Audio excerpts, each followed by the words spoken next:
You got like 30 tabs open? I'm that guy. Yeah, me too. Welcome in. Thank you so much for joining us on the CCA California podcast once again. Tony, how are you? Oh, I'm doing just fine and dandy. Would be a lot better after yesterday's trip if things were a little different. And by things, I mean if the wind turned down by about 10 knots. I know. The wind was atrocious. Fishing was even worse. But we've got our great friend, Jordan Jennings, here to talk about it. Jordan, welcome to the podcast, man. How are you? I am amazing. Thank you guys for having me, and nothing like a little jab on yesterday's trip to start us out here. So I know. Sorry about that. We're super grateful for you taking us out and everything. But, I mean, fishing could be better, but it's still better than what I would have done yesterday. I couldn't agree more. Yeah, the wind and weather was an unfortunate surprise. I did not expect that. And the fishing was pretty fickle, but the company was good and the beer was cold, so it could be worse. Yes. Well, that's the thing about, like, especially if you're in the industry like the three of us very intimately are, it's just one of those things where we get it. It happens. Yeah, that was, I will thank you guys for both being like that, because it was so easy. It was like, oh, good company. Everyone knew the program. Fishing is fishing, and the bad days are mixed in with the good days, and yesterday wasn't our day, so. Exactly. But now we have an excuse to get a redemption run, so we got that going for us. Yeah, exactly. I was actually going to say, I think I told you guys last night, I'm a believer of life being a great equalizer. So our day yesterday was probably payment for something that's going to be better the next time we go. Yeah, and you can't always they can't all be bangers, and they can't all be bad days. Otherwise, it's, if it's too easy, it'll probably get boring, and if it's too hard, it'll be easier to quit. So Yeah. good balance there. Yeah. Beautiful boat, by the way. I was really, really impressed with your Everglades. Yeah, thank you. You guys, you both got to witness and feel the best part of the Everglades, which is the ride. Because again, the wind wanted to give you that test ride for it, but yeah, it was appreciated. It was boat ran great too, so could be worse. Yeah, thanks for splashing me, by the way, too. Yeah, that may or may not have been intentional. I won't confirm or deny. Yeah, I was very impressed with how stable that platform was. Yeah, that's we've had that boat for, I think this is like my 6th summer with it now. And every time I'm out on it, in good conditions, bad conditions, it never ceases to amaze me. That is, we've been very, very lucky to have that to be our fishing platform for sure. Fantastic. Well, you've been on the podcast before. It's been, we were just saying, 2 years, more or less. Wow. Yeah. You were on, like, one of our very first guests, too. Yeah, I don't blame you for taking this long to bring me back. I'm surprised you even did to begin with, so no. I do appreciate it. But yeah, it has been a minute for sure. Yeah, a lot's changed in life in general, the fishing industry, all that stuff. Yeah, it's life for sure. I mean, you and I both we have kids since now. then. We got some little ones that have changed just about everything in all the right ways. Yeah, fishing. It's really funny. Literally today, Facebook gives you those like memories. I got one from 6 years, on this day 6 years ago, and it's like a stack of yellowfin and skipjack. I'm like, that's it's nice to get those little moments in time. But yeah, I mean, 2 years ago, it's somehow feels like an eternity ago. But it's I'm glad to be back here and appreciate you guys inviting me back. Yeah, man, I would kill for some of those yellowfin and skipjack all on the same day. And I remember that year. It was like 2018, more or less, where they were just mixed in, and great times, good times. Yeah, once that like spurred the memory too. I was like, oh man, and we're always. I feel like if you look at the last 10 years, we've been spoiled as Southern California anglers.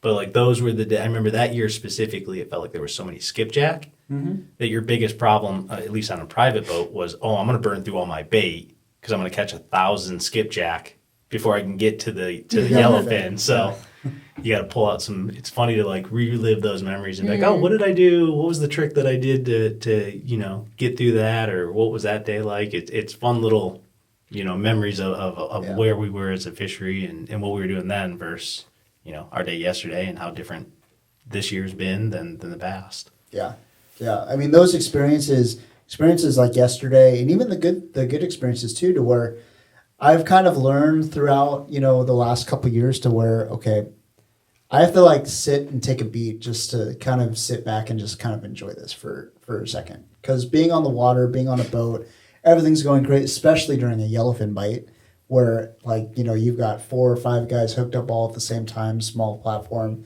worried about getting them tangled with each other or whatnot. You just kind of have to sit back and just kind of like just soak in the moment. Yeah, totally. And that's, it's going to sound cliche, and I'm sure I'm going to say it 5 different times on this one. But yeah, I mean, it is like truly just being on the water, good and bad. Again, already sounding like a broken record, but good and bad days, just being out there is, I mean, trying to keep that perspective of like, man, we're doing stuff even yesterday on a day, like we're seeing thousands of porpoise, you're seeing like just birds. All the birds, and you're seeing all the different like wildlife and being in touch with nature and being on the water, like just keeping that perspective of there's a lot of people that will never experience that in their life. Yeah. So yes, a bad fishing day is still an amazing day and a very fortunate experience. So speaking of birds, or speaking of nature, I've never seen so many pelicans ever in my life. Yes, those the big dumb birds, as we like to call them after yesterday. Tony, is that the scientific name for pelicans there? Yeah. Big dumb birds. Big dumb birdus of the avian order. Yeah. Yeah, they were putting on a show, and again, it's like you see them, and you're like, it's big dumb bird. They got to be crashing on something, but we probably shouldn't go over there, but we did. Yeah.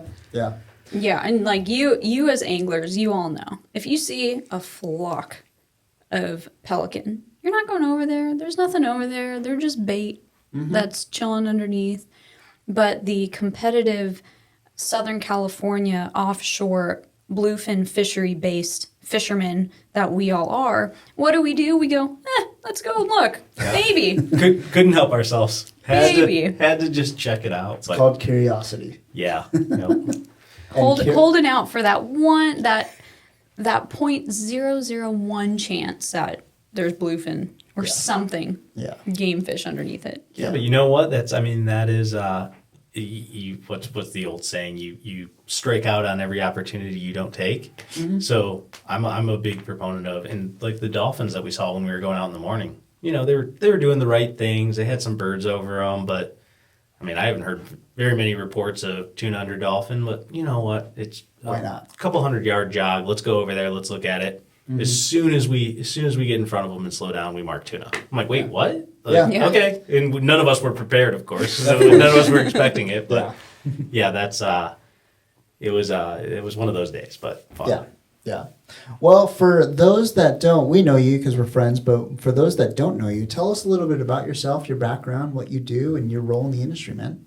Yeah, sure. So the name's Jordan Jennings. I have been a industry veteran for the ripe old age of like 5 or 6 years now, in it full time. I currently own a company, and the legal company name is Kook Creative LLC. I love it. So gotta keep it real for everyone. But no, I own a small, I hate to use this term even, but a marketing agency, and I do freelance and contract work for Pure Fishing, and specifically their saltwater brands, so Penn, Bandstall, a couple of their fly fishing brands as well. AFCO's a newish client of mine, which I'm really stoked to have, and I That's know a big one. Yeah, really pumped, and it's cool too. Both those Pure Fishing and AFCO are CCA partners and supporters. So I love having that part of it as well. Mm-hmm. I work with the fourth seat over here is the guy that's bailed on us 2 times now in a row. Newport Electric Motors is a client of mine as well, and then. We won't hold it against you, Howie. Yes, we will. We definitely will. We love you, Howie, but we're gonna give you a little bit for it. Yep. So working with them, and mostly with those clients, it's a lot of social media marketing, some content development stuff. So social media content, as well as even some long form. Nowadays, it's all video. I mean, there's some photo work too, but it's a lot of video stuff. And then I also help produce a couple other just video one-off projects, some commercial work for like this year. We did a big one with Lawrence and Simrad. So yeah, just kind of been doing the freelance thing for 2-3 years now, which is again hard. Yeah, probably about the same time. I think I was. I actually think that I was just starting up, kind of going full-time freelance when we had our last podcast. So. Well, that's cool. That's cool. It's grown. It's been fun. It's again, I'm gonna sound so cliche here, but yeah, it's just so cool to work in the industry. I mean, it's like at the end of the day, like every day and every job's gonna have its ups and downs, but guess what? We're talking about fishing, thinking about fishing, out fishing. It could be worse. I was gonna say actual pursue. fishing. Yeah, exactly. So. Well, it's been, I mean, over the last, since you've been doing this for 5 years, it's not a matter of if, it's how social media has changed, especially in the fishing industry. I mean, from your perspective, someone doing it professionally all these years, I mean, how massive is that change when it comes to techniques, content, whatever it sells? Yeah, honestly, I don't even know if I could tell you like what, if you were to be like, hey, 2 years ago, what was like best practices? And I use that term loosely. Yeah. Social media changes so fast and so continuously that it's hard to, like 2 years in social media is actually an eternity. 2 months is almost an eternity with the content and what works. I mean, there's certain things that stick around. But yeah, that's honestly kind of the appeal of it for me. It was it wasn't like by design that I went into social media. It just, the opportunity and a lot of the, again, the client opportunity and the budget is in social media marketing. Yeah. But yeah, it's an ever-changing puzzle. Like what works today, not going to work in a month from now, most likely. So today's social media, the landscape, and especially on the brand account too, I think is like, that's been an interesting thing where it's different as an individual or as a content creator or whatever. That type of social media is so different than running it from a brand perspective. So it's a really fun puzzle, and yeah, it's never ending, continuously changing. So yeah, I mean, when it comes to engagement, I mean that's the name of the game, right? Trying to get your viewers to engage with your brand and everything, and that's why companies kind of hire guys like you to where, help us with that, produce content, and just really coming up with strategies. And you even mentioned it where these big companies, tackle companies, retailers, whoever, they actually are putting considerable amount of budget for that reason, because of how important it has become. Yeah, I mean, it is now the most forward-facing form of marketing communication by a lot, honestly.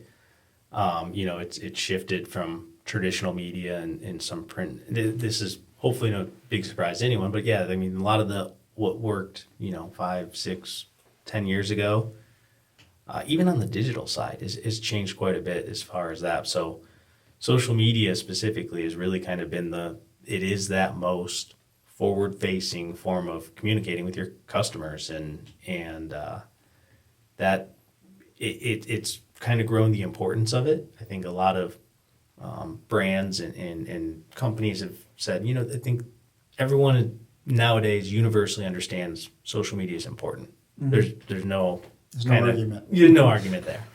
For a while there was. I think it was like, do we put resources to it, or how much does it matter? And nowadays, like you said, the name of the game is engagement, because that's where people are starting their search for brands that they're going to want to connect with and companies they want to connect with. So yeah, I mean, Tony knows this better than anyone here, to where it's like social media marketing, it is so not only time consuming, but so important and critical to whatever you do, whether you're running CCA or another brand or Pure Fishing or AFCO. But I mean, you could spend hours and hours and have a whole job dedicated to social media marketing, and you're still not going to achieve as much as you want to. Yeah. Yeah, I mean, thinking about it from a CCA standpoint, it's like, well, we want to showcase what our chapters are doing, what it is that we're doing, because it hasn't, from my knowledge, it hasn't really been done before, right? You know, what is it that we do, and how can we show what we do without having it on a graphic or having it in an email? You know, there's so many, I feel like there's so many different ways to showcase that, but how do you do it effectively? I don't know. I'm just kind of winging it, figuring it out. But even from like my content wise with BD, you take I try to do videos every week or every other week or something. But it's not just popping up in front of a camera. It's also doing your research and talking to the right people and finding out, well, what really is working, and then basing it off of my knowledge and my participation as an angler, as a deckhand, as someone who goes out on these trips. It's a lot of culmination of your knowledge and just putting it out there. And if it works, great, you work with it. And if it doesn't work, it's okay, well, back to the drawing board, I guess, for the next week and a half to try and figure it out. Yeah. Yeah, and I think the CCA point too is I think from my experience, both again with Pure Fishing and AFCO, who are they're really trying to push the conservation side as a brand because they believe in it. Mm-hmm. But that's a very unique challenge as well of saying, hey, how do we make conservation and advocacy social mediable? Right, like that's it's like people's that's social media. Yeah, that one's probably not in the dictionary. But we'll run with it. But no, I think it's interesting because it's such a near and dear topic to a lot of people's heart, but to our hearts specifically, right? The conservation and getting more people into fishing and keeping fishing access of the utmost important. But how do you make that sexy enough and appealing enough to get someone to stop scrolling and stop looking at what they're like, right? I mean, social media is literally designed to feed you the content that you want. So if you're looking at, pictures of 200-pound tuna and videos of tuna boiling the whole time, how do you mix the conservation, the CCA efforts, and, some of your guys' goals? How do you mix that in with the ever shrinking attention span of consumers and people on social media? Mm-hmm. Yeah. I mean, we haven't even talked, well, I guess we'll kind of bring this up. What about channel management?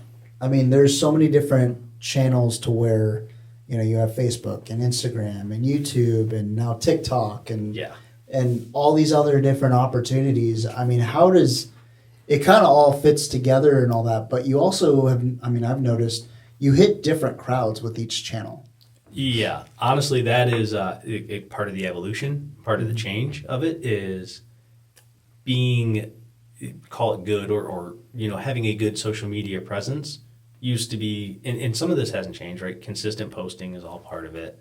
Having good content is all part of it.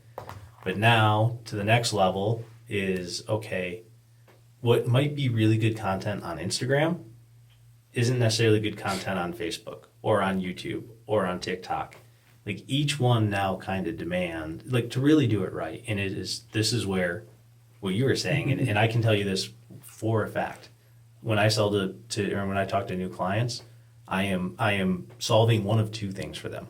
It's either a time thing, they're doing it internal, their internal team's doing it, someone probably on the marketing team or sales team's most likely managing it, and they just don't have time because it is a time demanding thing. Yeah. Or, maybe they do, but they don't quite have that know-how of saying, oh, it's gotten so complex where it's not just, oh, okay, I have a picture of an 8-pound calico bass, I can post this, it's going to get all the engagement I want, and that's it. It's gotten complicated in the channel management part of it too, of like, okay, now I have to have a strategy for Instagram, now I have to have a strategy for Facebook, now I have to have a strategy for YouTube. Am I running paid social? Am I doing organic social? Those are two separate things, and it is literally it sounds Tedious. It is. It is. That is the most accurate way to describe it. It is definitely tedious, but it's tedious, and it's become, I don't want to say overly complex, but it is definitely the complexity of social media and how to do it well it has gotten a lot more than what it was 2 years ago, for Yeah. example. Yeah. So let me run a theory by you. What I've kind of seen in my realm, where you have, I'll call it the older generation, to where they're still they're still engaging and they're still connected and all that. Typically on Facebook though, but then you have people like our age, the millennials and all that, to where, okay, we may have a Facebook account, but it's primarily Instagram for us. And then you have Gen Z that's pretty much a lot of Instagram, even more on TikTok and all that, where you have different age groups and everything. But something that I've kind of noticed, especially with me as a millennial, I'm not really engaging, or I'm not really on social media as much as I used to be. And I'm kind of curious to see if you see that too, and B, why. Yeah, that is a very good observation. And again, it is definitely, there is some like age segmentation with who's on what platform and when. Yeah. But I think I don't want to call it burnout, but it is like, I mean, I personally, and I'm so skewed because I'm literally in it every day for work. So the last thing on earth I want to do, like I've gotten so lazy with my own social media accounts. I'm like, I don't care if they like are dead to me, because Which, by the way, is definitely worth the follow. Oh yeah, especially if you want to laugh. Yeah, that is at this point it's just like it's just a funny shenanigans account for me at this point. But no, it is there's definitely some fatigue in the audience, and like people just, again, it's a nanosecond. Yeah. You have to give the target customer, the target audience, what they want to see, and you got to keep it fresh. It can't be the same thing over and over and over. So today's social media is so content first. It really, really, really, everything has to start with the content. What is the content going to be? What is it has to be, and again, on the brand side, it has to be two things. It has to be, what does our audience want to see? Because that's how you get people to engage. But it also has to be, what is it that our brand believes in? What's our brand story? Like AFCO's a perfect example of saying, hey, we've launched some new things on theirs where a big part is saying, hey, AFCO is a long-standing, hardcore saltwater brand. It's what they started on. So now how do we take that and tell that story to an audience where I could make my job really easy, and I could post a really cool Reels video of a marlin jumping or a tuna boil or something like that, and it's going to get good numbers, but that doesn't really help their brand tell their story. So we launched a new one with them called, we're calling it AFCO Archives, where they have so much, I mean, just that family, the Shed family, so and much history in that building. Like you go in their office, and that's literally and they had this idea before me, so I don't claim the originality of it, but just going through their office, and they have all these amazing pictures and stories and fishing stories. It's like, okay, how do we take this and put it on social media? Yeah. Awards too. Awards, countless, and it's like, so it is. Again, back to like content, and having the right content is key. That's nowadays, it's because people are so used to, and again, like you were saying, right? Like maybe your Facebook, you were on, or Instagram, Facebook, whatever platform, maybe it was an hour a day. Maybe that's dropping to 40 minutes a day. So now you really gotta, capture people's attention. So it all comes back to having the right content. Damn, if I had 40 minutes a day, I don't think I'd probably spend it on Instagram or Facebook. My content consumption is probably down to like maybe 5 minutes a day, unfortunately. Well, maybe fortunately, I don't know. Yeah, I wouldn't. I mean, again, I probably, for professional preservation, probably shouldn't say that, but I think that's, again, me, I'm the same way. Nowadays, my absolute favorite thing to do is get out of service. Yeah. I don't want my email.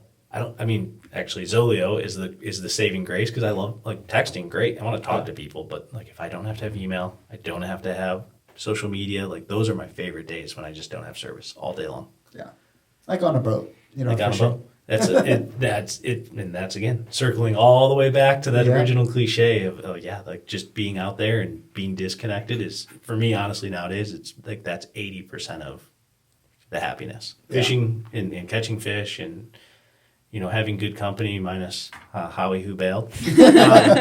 Yeah, that's that is really for me. That's what is it for me. Just being outside, being disconnected. Like it's good for the soul. I have to agree.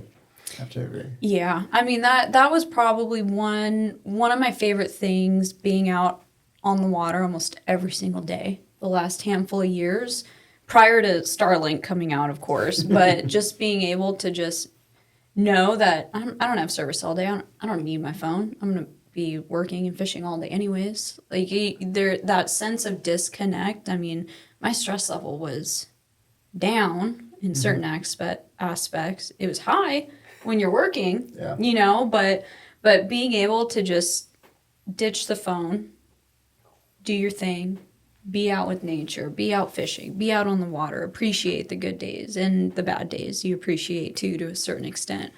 Like I'd come back home, I think it was like 2020 or 2021, I think the mask mandate had just lifted. And I remember I walked into Target still with my mask on and everything. And everyone around me didn't have a mask on. I'm like, whoa, did something change? Like, I know I've been out on the water the last 2 weeks, but did I miss the something, memo. So having that level of disconnect was just such a breath of fresh air. Yeah. Yeah, that's in the Starlink thing. I teach their own. I have no issue with it. I've thought about it from like the perspective of like, oh, okay, now maybe I can work from the boat while I'm out fishing. But I've had these conversations of like, oh yeah, I can work from the river, work out on the boat or whatever it is, and still be connected. But I'm like, no, because that temptation of, oh, now I'm going to be on social media, it takes away from what I'm out there to do. And I'm afraid that for me personally, I think it'll ruin the experience. Yeah. I was going to say, like, we typically go out to lose service, and now we're just kind of bringing it. Yeah. It almost like gives you an excuse to work while you're out there. Yeah, and that's the Zoleo. I love my Zoleo. Yeah. I bought it originally because I have a 2-year-old now. Yeah. And Same. when she was born September 1st, which is like, again, for us in Southern California, that is right peak season. Prime and so, time. yeah, back then, that was the agreement that my wife and I came to, is if I get a Zoleo so that if, shit hits the fan and I got to get to the hospital, she has that connection. And so that's why I got it originally. And now I love it because I'm like, okay, I can occasionally text and just, for safety. Check The in. safety feature of it is huge Yeah. for me. I like having the redundancies of radio and all that. But yeah, now it's also like, I think we all know now it's just a way to chat with the boys and, Yeah. and the buddy boats to be like, yo, what are you seeing over there? Yeah. Because Yeah. we suck, so can you help?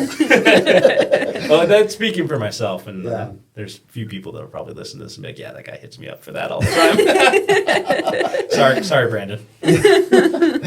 Well, let's talk a little bit about fishing. So, obviously we alluded to our trip yesterday that didn't go, so well, but it was still great to get out with you. And again, thank you for hosting us, minus Howie. But also, I just thinking about your social media and your Instagram, you've gotten to travel quite a bit of places in and out of the U.S. and all that. What are some cool spots that you've been able to fish and inside and outside the U.S. and what's been your experience? I want to live through you. Yeah, that's it's funny. I was again on the drive up here. I was trying to think of like, what did we talk about last time? And I think I was like kind of in the thick of a lot of the fishing travel. Obviously, with a 2-year-old, Yeah. that is slowed down quite a bit, which I will say has really helped me kind of recenter on. Now for me, everything's accessibility, right?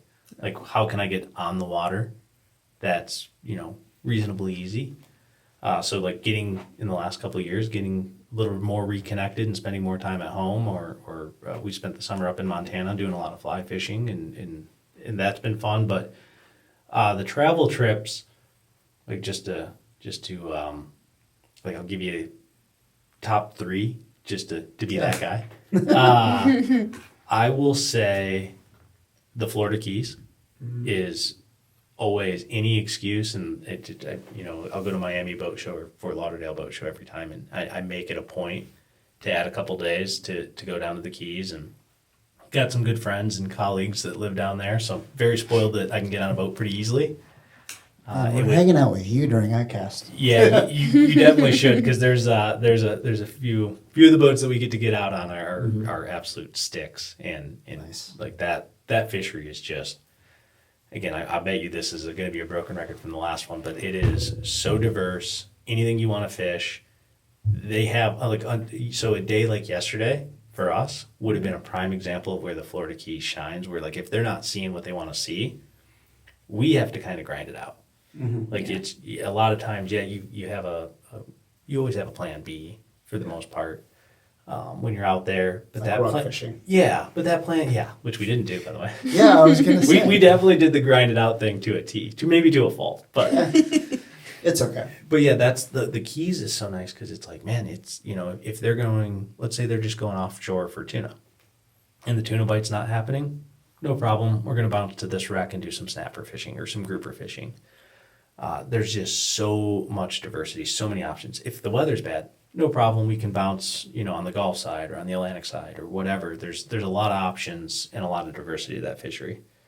It's like you have not only plan A, but plan B, C, D, yeah. I don't think that it doesn't end. It's just like, okay, what do you want to do? And we'll try to make it happen. Yeah. I think their MO. They have the weather, though. They have Yeah. a lot more wind than we do. Except right now. Yeah, exactly. That Florida Keys is always going to be a top 3 for me. Where in the Keys? I spend Key West is predominantly where I fish out of. Alamorada is probably the second one that I spend the most time in. Okay. Both are similar, but different and slightly different things. Like Alamorada is, they're both really good for sailfish. Alamorada is probably one of the better ones. Both good for swordfish.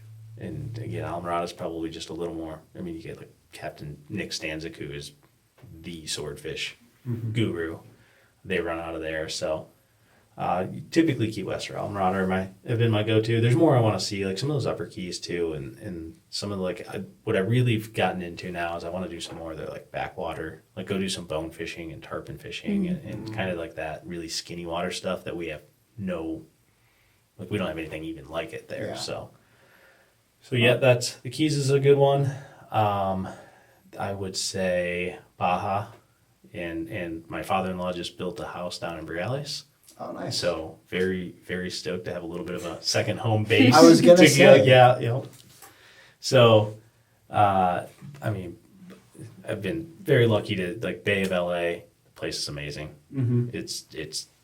It's I get all the hype around there. The yellowtail fishing is bananas. Mm-hmm. Do you like Cabria fishing too? I do. I like it. When the last time we went down there, we got into them pretty good, but no real standouts. Like you see some people are just like 20-pound pigs, and you're like, oh my gosh, what is that thing? What does that thing even feel like? Because it's such an aggressive bite, and they're grouper, right? So you're getting like that hyper aggressive spotty like bite where they smash it, and then you're getting that grouper pull right out of the gate. They're pretty cool.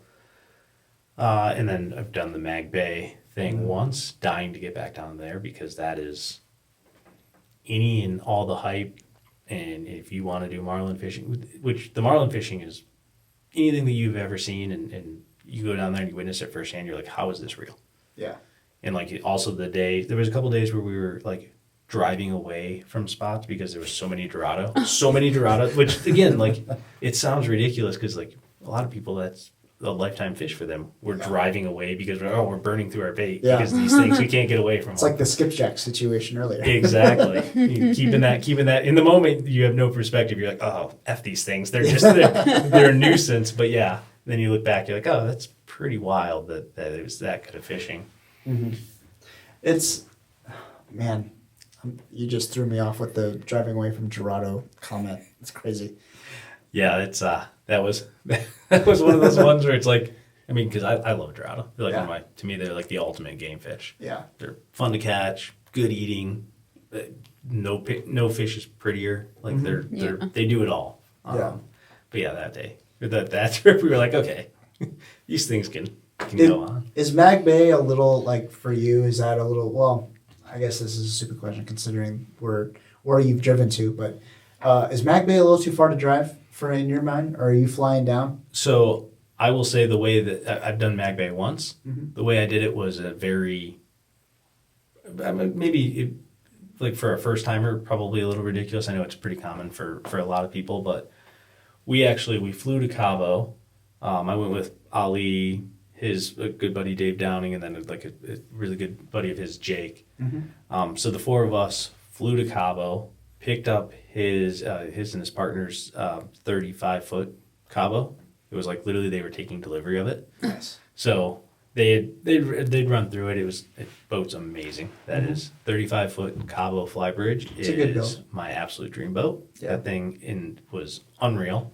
Yeah. So yeah, we flew to Cabo, drove it around the peninsula there that night, and like woke up, I don't know, just south or on some of those southern banks of Mag, and like fished our way up. And then we spent 8 days, basically 8 days on the boat down there. So I got very spoiled that was my first trip to Cabo. It was like literally flying to Cabo, picking up a new boat, fishing 8 days in Mag, driving across to Loretto, which I think that's probably, it's a long trek. I mean, you can definitely drive it, but I think that you can you can do the CBX thing through Tijuana, fly into Loretto, and that's like an 1.5-hour drive, maybe 2-hour drive across the peninsula there. And it feels like you're getting a couple of these resorts and a couple of people that are starting to like set up shop there and make it a tourist destination. Because I think, and this is for me, speaking a little second-handedly, but I think it used to be, for a lot of Americans, it was like, okay, if you have the big boats, you have a 60-foot Viking or whatever, you'd go down there, fish your way, spend 2 weeks or whatever in Mag Bay, and ultimately then you're going to be in Cabo, either for the tournaments or just for winter or whatever. But now it feels like it's kind of getting a little bit of the recreational side. But yeah, it's always down there, which is what makes it great, by the way, because it's still pretty authentic Baja. It's a total experience driving in Baja. Whether you do it all the way or fly down and drive up or whatnot, it's an experience. Oh yeah, it's it's definitely part of it. And I mean, and again, I think it's my father-in-law now being down there, and they're driving back and forth quite a bit, especially as they're moving stuff down. He's been going down there for forever. Yeah. And he's like, you have it so easy now. Like the 5 and the 1, like those highways are nicer than half of, like their 5's nicer than our 5. Yeah. He's like, yeah, back in the day, it's like, oh, it was rough. It was rough. It was like, yeah, he's like, what's a 10-hour drive back then was like a 3-day drive. So, well, I mean, I remember even just 5 years ago, 6 years ago, when you're driving to Baja, regardless whether it's just to San Felipe, which is not a short trek either, or even down to Loretto or Bay of LA, where you're like bringing so many like spare parts for your vehicles, water jugs, extra gas, all like you're bringing everything. Oh yeah, and it's still, I mean, general rule of thumb down there, right, is be over prepared anyway. Yeah. Right, like don't drive at night. Don't drive at night. Common sense goes a long way. I mean, literally, like that's like people are always like, "Oh, is it sketchy? Is it whatever?" And I'm like, "Sure, it can be, but it also isn't, and it doesn't need to be." Yeah. But yeah, I mean, take your time. Make sure sure your car's in good shape and ready to make that journey, because it's not nearly as remote as it used to be. But yeah, there's going to be long stretches where you're not going to have fuel, and ice. Ice is always like. We were talking about that absurd Yeti cooler in the back of my truck. I know. I'm a little jealous. That's literally like I have that thing back there because it's like, oh, I'm going to take and bring back. Like ice is, not hard to come by down there, but it's like easier just to have and store. And it's just little things like that a little bit of preparation and a little bit of legwork beforehand makes the journey less stressful, makes it a little easier. Yeah. I've never fished down there. Oh, like I've never been on any of these trips, so I'm like the third wheel, just like I think you and looking at you guys, like, oh man, it's so lucky. So I shouldn't say my third one then. Oh well, you might as well. Yeah, well, we got to fix that for sure. We definitely we gotta get you down there. It's an experience. It's on my list. It'll get done eventually. I mean, and the thing about, again, now I'm really getting in the weeds, but the thing about Baja is the fishing's unreal. Like, I mean, it's Bay of LA, Mag Bay, Loretta, La Paz, all these epic fisheries are. Paz is my favorite. The fishing's great, but the people, the food, the beer, like everything, like it's the experience of Baja is greater, in my opinion. And again, I love fishing. I'm there to fish, but it's all those things that like really make it special. Yeah. And then third spot is Costa Rica. Oh. Yeah. Yeah. That's Wait, eastern side or western side? Or Pacific side, I should say. Pacific side. And both times I've been down there twice to fish. Whereabouts? Once out of Los Sueños with Maverick Sport Fishing, which is an absolute world-class program. Mm-hmm. And then also equally unreal is Crocodile Bay, which is the very tip of Costa Rica, basically like, I don't know, probably less than 50 miles from Panama there. Mm-hmm. And I just, again, almost, it's kind of, it's a lot like Baja. It's interesting because it's a lot like Baja. It's a more commercialized Baja. Mm-hmm. They like really leaned into tourism and fishing tourism and I mean like the Crocodile Bay when we went. This is the most ridiculous story. I almost feel bad saying this. So when I went to Crocodile Bay, it was a pure fishing media trip that I somehow, no idea how I got invited on that one, but thank you, Kim. And yeah, I do. I truly do. And so we went down there for 8 days because we hosted 2 different groups of media. Right. So we stayed in the new Crocodile Bay, which is, I kid you not, like it's a 5-star resort. It hadn't even opened yet. It was like the pre-opening. We were like the first group in there. Oh my gosh. Swim up bar pools. Like it is gotten. Breaking it in. Yeah. We broke it in pretty properly. They love us though.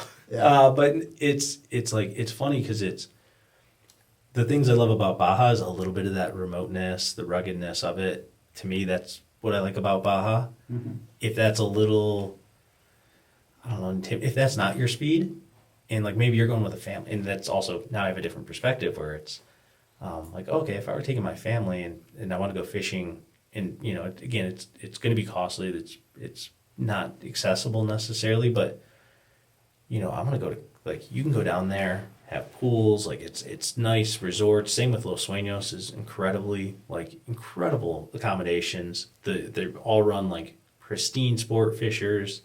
The captains have the most, I mean, like, you talk about dialed in programs, both of them. It's like the gear, they literally, like, on the ride home, and it's funny because I see these things and I notice them and then I don't implement them. But like when we'd be running home, after marlin fishing, say, and they would literally, take the jigs off, and so you just have the swivel, and they drop the swivel back, put out a couple 100 yards, and sit there and stack the line perfectly they would literally drop all the line out, restack it, and it's like that level of detail that you see from those programs. Like, I get it. I get why you and your crew are successful, because every little variable that you can control, they're controlling and they're on top of. So Yeah. but yeah, those again, as far as I'm very spoiled, that's for sure. Yeah. But yeah, those have been my 3 kind of favorite areas and favorite fisheries that I've been lucky enough to partake in. You were talking about implementation. We won't talk about how we wash down our gear from ministry. Yeah, no, I'm more of a do as I say, not as I do type when it comes to that, because my gear management and maintenance is to be desired. Oh man. Well, from like stateside though, I mean, you've done fly fishing, you've done obviously Southern California and all that. I mean, we talked about the Keys a little bit too. Have you been to like the Northeast at all and done that kind of fishing too? Honestly, that is somehow like the neglected. It's and now I have some good industry friends that are like nagging me to get up there, understandably so. That's probably the top lit spot I want to go to is the Northeast. Because I want to do their tuna program, which the Atlantic tuna are built different. Those things are absolute units. Different program. But I want to, like, I'm a nerd like that, where I want to see what are you guys doing versus what are we doing, and that's pretty well documented. Like, you can find that, but seeing that firsthand, Yeah. and seeing that fish, which is again the same fish but not the same fish. Like, Yeah. it's just those little things that, to me, that's what makes fishing amazing. Yeah. Is those little nuances and different things. And I really want to do the striper. Like, I want to do and I'll gladly, go out at 3 a.m. because some of the striper nuts are like, those guys are out there at 3 a.m. in like chest high water, like in the surf. And I'm like, you guys, like, you think you will have a death wish maybe, but they're that's a hardcore group there. But I want to do the striped bass thing. Yeah. That is, I have not been there, but that is very high on my list. Yeah. With someone like a job like yours and all that, when it comes to content creation and everything, in your opinion, how important is it to kind of take those kinds of trips to kind of know, like, or at least have a general understanding of a fishery that you may not get to do every single day? I'm pausing to think about my answer. Not if you have the opportunity. I'll start with this. If you have the opportunity to, do it. Yeah. No question about it. If it's for content or not, do it. Go. If you're into fishing and you have an opportunity, you have an invite to go see something different, why not? Mm-hmm. Content-wise, I will say this. Don't ever let that be a barrier. Like, I think that's a lot of people's aspiration. If you're a content creator, right? Like, how do I get to the point where I have sponsors and I get to take trips and do all that? I think that's probably a lot of aspiration.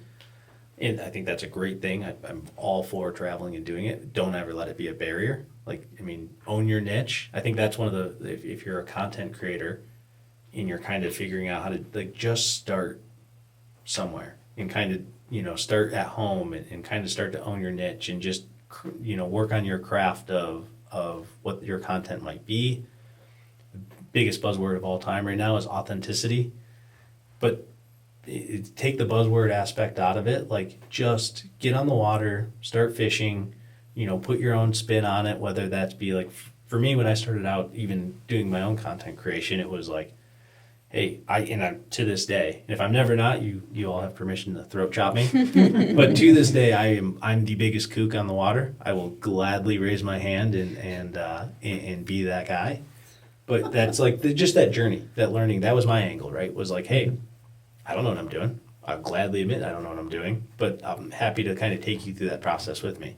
Mm-hmm. So yeah, just kind of find your niche, work on the craft, and if you have the opportunity to go and take trips and see different things and fish for different things with different people, 1,000% do it. But yeah, I think I don't ever want that to be a barrier for someone, right? Like, I think any time that we get new, whether it be a content creator or just an angler in general, just new blood, new people, I think is key. Yeah.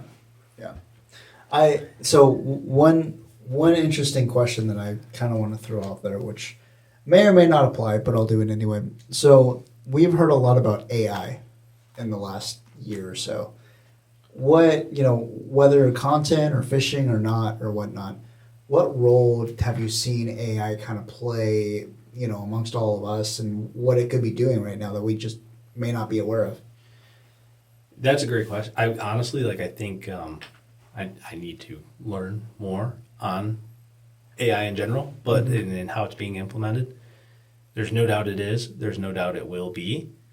One thing that I think you're starting to see already is, again, going back to authenticity, is, and especially, again, if you're a content creator, if you're one of the best, from my understanding and from my limited use of, one of the best things of AI is the ability to churn out quantity.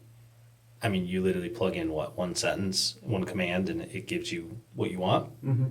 So whether that be copywriting or even content creation with nowadays, although if you ever notice the AI hands, they, for whatever reason, it cannot figure out how to draw a picture or design a picture with hands. It is the weirdest thing. The AI weakness, hands.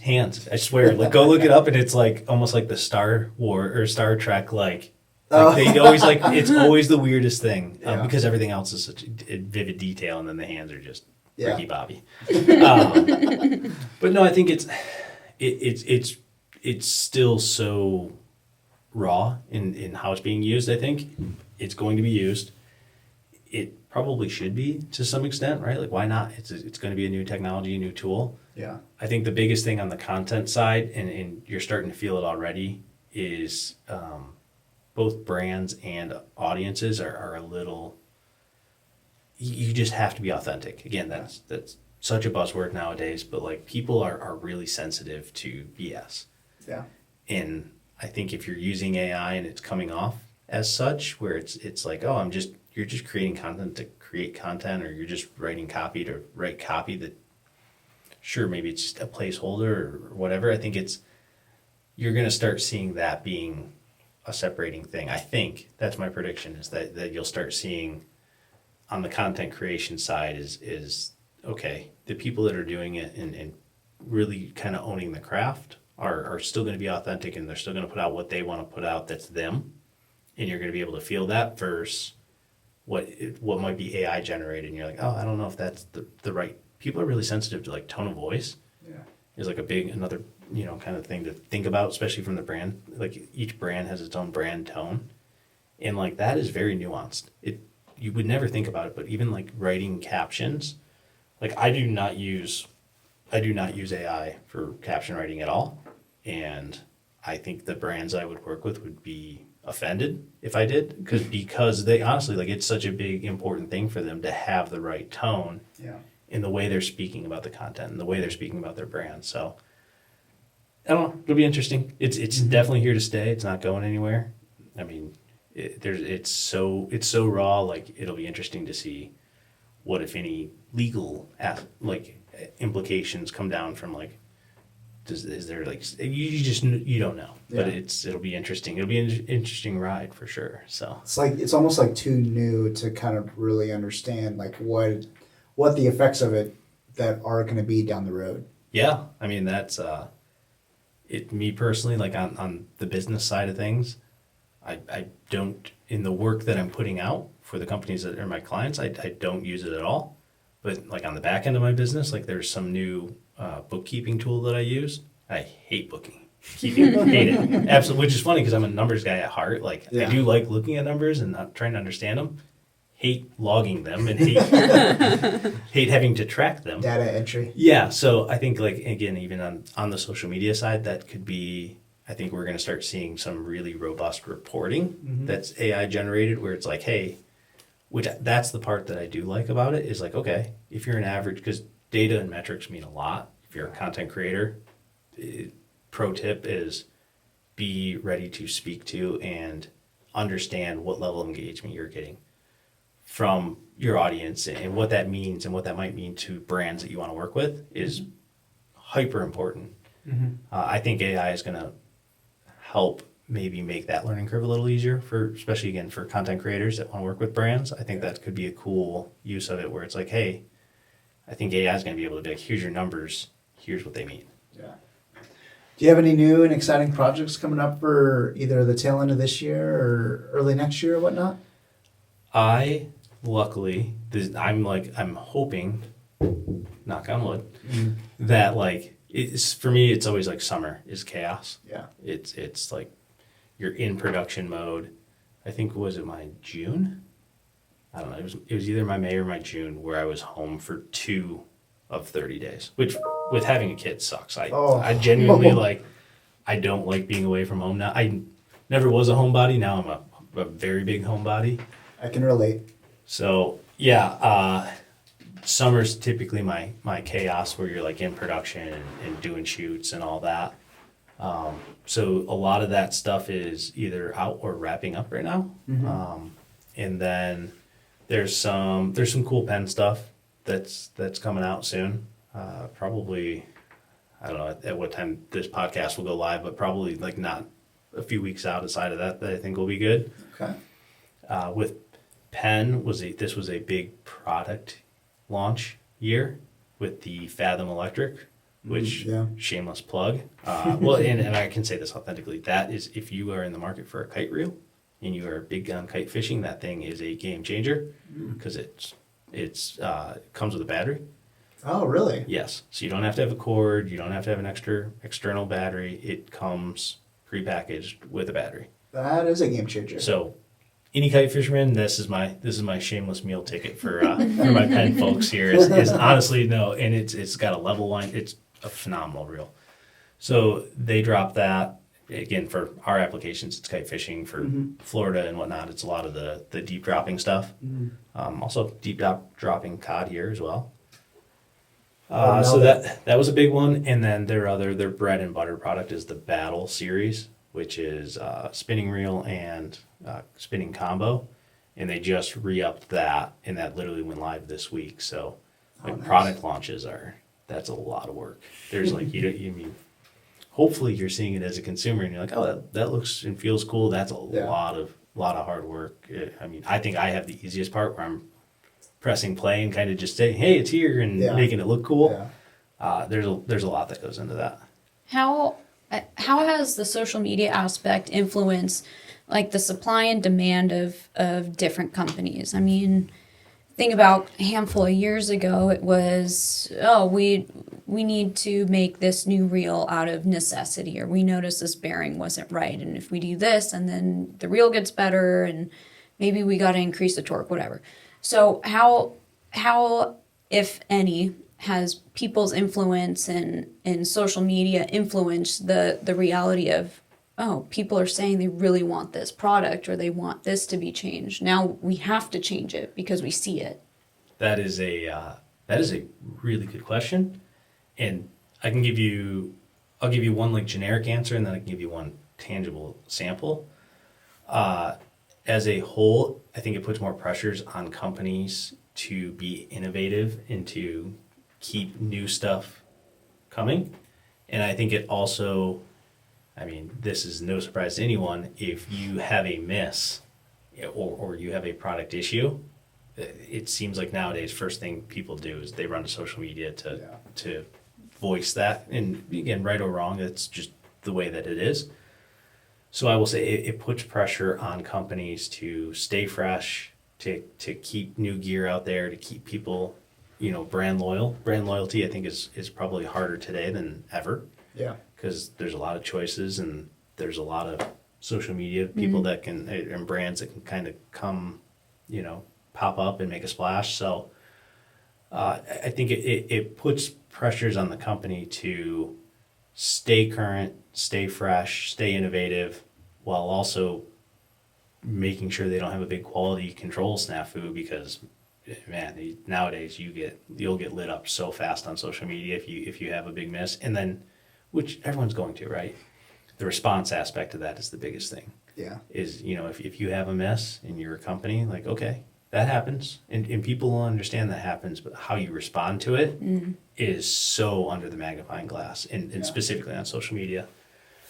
So generically, I think it 1000% plays into companies and their products and what they're putting out there. And then on the launching side of it, like on the marketing side of it, our ghost-like colleague here, Howie, and I work together on what they are.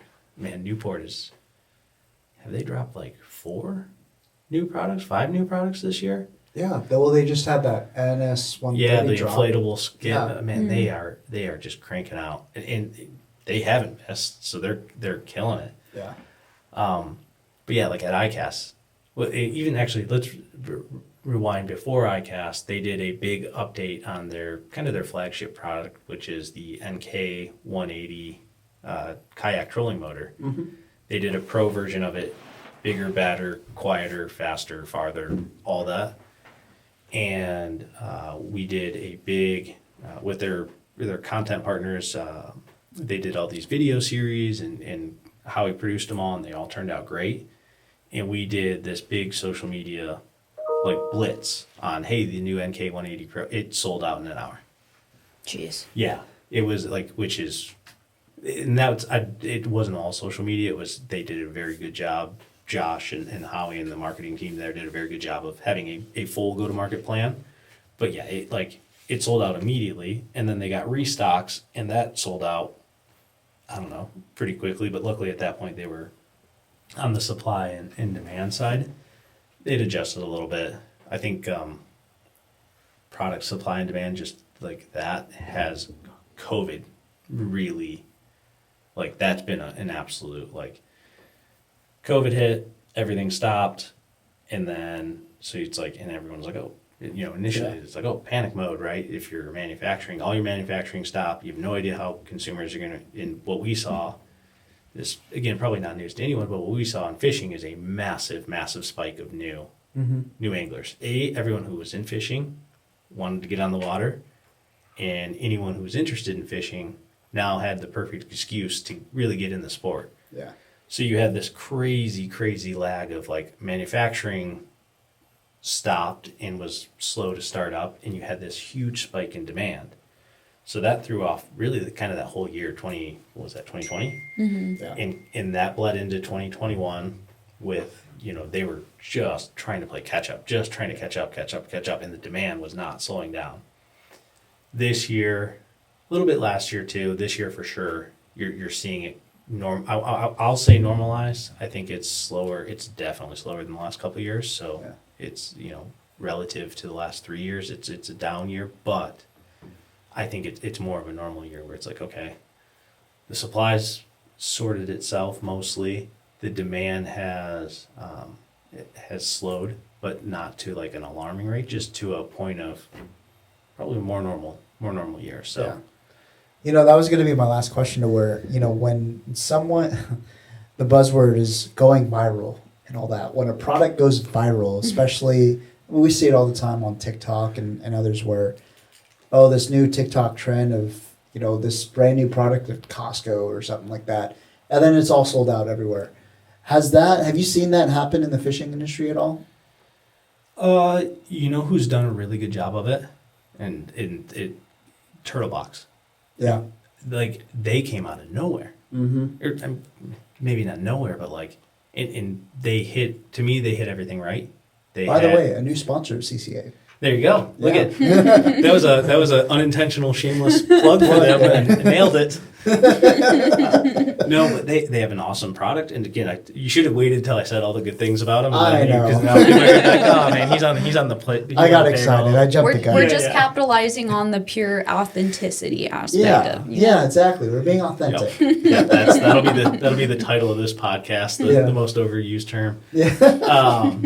But no, Turtle Box is a really good example of that, where like they kind of came out of nowhere. And they have a great product. I mean, that's like a really badass speaker. It's waterproof, basically bulletproof. But they built a good product, and they did such a good job of blowing that up on social media.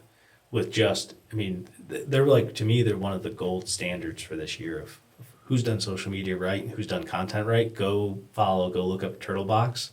Their stuff's amazing. Like, they have all the pieces of it. That they are definitely one of the samples. I think the Yetis of the world, they have been probably one of the bigger leaders on the content on the social media side. But yeah, I think Turtle Box is probably one of the, like, and Decked. That's another, yeah. Decked, the truck drawer system. Our good friend Rory Taylor. Yeah. I forgot he's over there now. Yeah. Yeah, he. Also another sponsor of CCA. Oh man, I am 2 for 2. Oh yes. Thank you, Jordan. That one I kind of knew though. I knew the Rory hookup there. I won't lie about that one. We've got an exciting project with them coming up, so That's awesome. But more to come. same thing with them, and like if you look at their growth story in, like, just from a consumer perspective of like, deck drawers 5 years ago, what did that mean to someone? I mean, I'm sure they were around, but no one really knew. Nowadays, it's like, oh yeah, like those are the badass drawer systems that you put in your pickup truck. Yeah. And their team, and like, I mean, yeah, Rory's now with them, and it's like, those are I think those two have, in the last couple of years, have absolutely blown up out of nowhere, or in a very, very short amount of time. And again, they've done it the right way too. They didn't do any, really like overly cheap tricks, or like have one. They're also, both of those companies are not fly-by-night companies where it's like, oh yeah, I had this one product that went viral once. Now how do you follow that up? Yeah. They did it the right way, but they just saw very, very quick. Newport's, honestly, they're not far off. Where, I mean, it's been cool for me. I've been with them this year, and it's like, I mean, that thing's a rocket ship. Yeah. Like it's smaller and it's still ground floor, but you look at what they're doing, you're like, oh, this thing's moving fast. Should I say it? If you want to. Newport also a sponsor of CCA. Yeah, no, I do that. Again, I won't lie. 3 for 3. 3 for 3. That, but the last two are a little. I might have known about the last two a little bit. Insider So, knowledge. it's some insider talk there. But yeah, no, it's fun to watch. It's fun to see. It's fun to be a part of. And you look at, for me, like looking at Turtle Box and Decked, and you're like, oh, okay. Mm-hmm. That's the goal. How do they're doing it right, their team's doing it right. Yeah. It elevates it, and it makes for a fun challenge. Yeah. Well, Jordan, this has been great, man. Thank you so much for stopping by and hanging out with us and all that. It's always good to see you. We gotta go fishing again. Yeah, likewise. Thank you guys so much. I apologize for this turning into a weird business social media marketing class. It was fascinating. It wasn't enough fishing talk for us, but you know what? We'll just have to get on the water and get a redemption run. I was just about to say, you gotta come back in and we'll talk all but fishing. Let's just not make it 2 years this time. I be know. We'll be a little quicker on it. But no, Yes, thank you guys so much. yes. It was a blast. And Yeah. it's always fun chopping it up. Yeah, for sure. Tony, it's been awesome. Yeah, we have amazing friends. I know I've was said gonna this say. before, but we really do. It's- How lucky are we? Very, very. It's always nice when we get a great friend of ours on. So Yeah. I was gonna take one more Howie jab, but I'll let him. Oh. I'll let him slide. No, thank you guys. It's so much fun. Yeah, for sure. This podcast definitely gave me like social media PTSD a little bit. Just yeah. sitting here thinking like, oh my gosh, am I doing a good enough job managing social media? I'm second guessing everything now. Yeah. Well, luckily we've got great friends like Jordan to help us out. That's Yeah, right. absolutely. Awesome. Jordan, thank you so much, man. Yep. Appreciate it. Thank you. And thank you for listening to this edition of the CCA California podcast. Make sure to go follow us on Instagram at CCA California. Go like and subscribe on our podcast wherever you get your podcasts. Go follow us and subscribe on YouTube as well. And with that, we will see you guys next week. Take care.